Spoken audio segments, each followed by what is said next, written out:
Hey, it's Lacey and welcome back to Satoshi Gaming. Today I want to showcase a uniform build for Townstar. This uniform build, you may notice, is not mine. In fact, it was created by today's sponsor, Scruffy Scoundrel, so thank you for sponsoring today's video.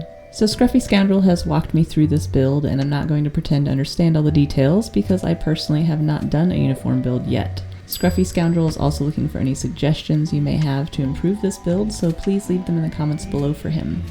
That said, let's take a more in-depth look at what he has going on. He had a forest start with no rivers, courtesy of the last accidental reset at the end of January where he missed the land rush by about 6 hours, and wow, can I relate to that. He has 13 wheat fields, which seem to be providing him with just enough feed for his sheep.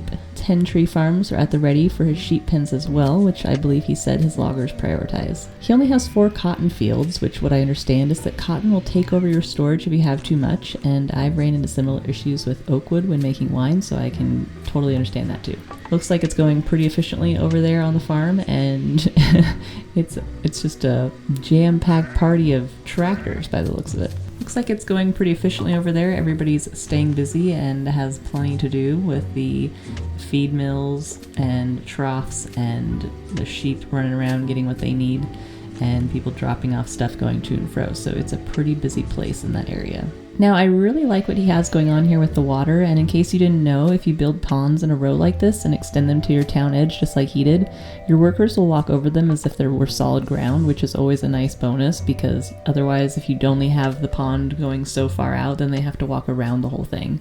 So if you extend it to the edge, it saves a lot of time with your workers walking all the way around, so definitely like that.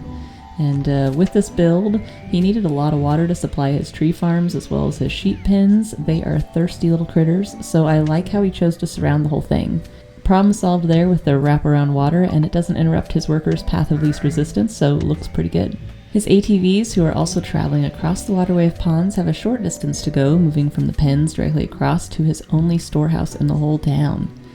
Based on the number of fabric plants in his town, he tells me workers pretty much pick up wool as soon as it's dropped off, so he only needed 1.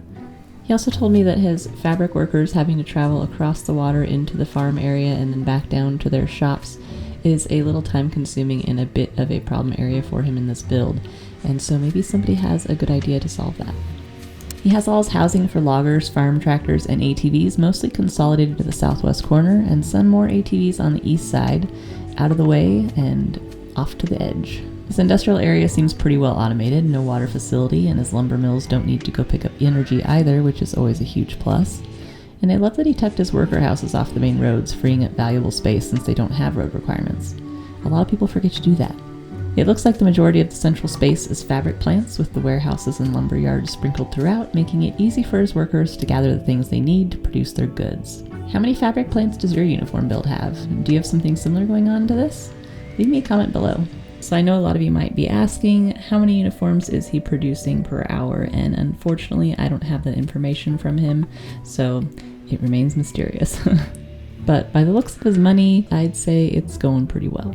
This build uses no NFTs with the exclusion of the Express Depot, which you receive with Gala Gold, which can speed up delivery times and use less gas, and that is the only one being used, and because it doesn't alter the build, I have chosen to go ahead, for the sake of this video, say there's no NFTs. If you disagree, okay, fine. But I kind of consider the Express Depot a write-off in the NFT department. Thanks again to Scruffy Scoundrel for sharing his uniform build with our community and for sponsoring today's video.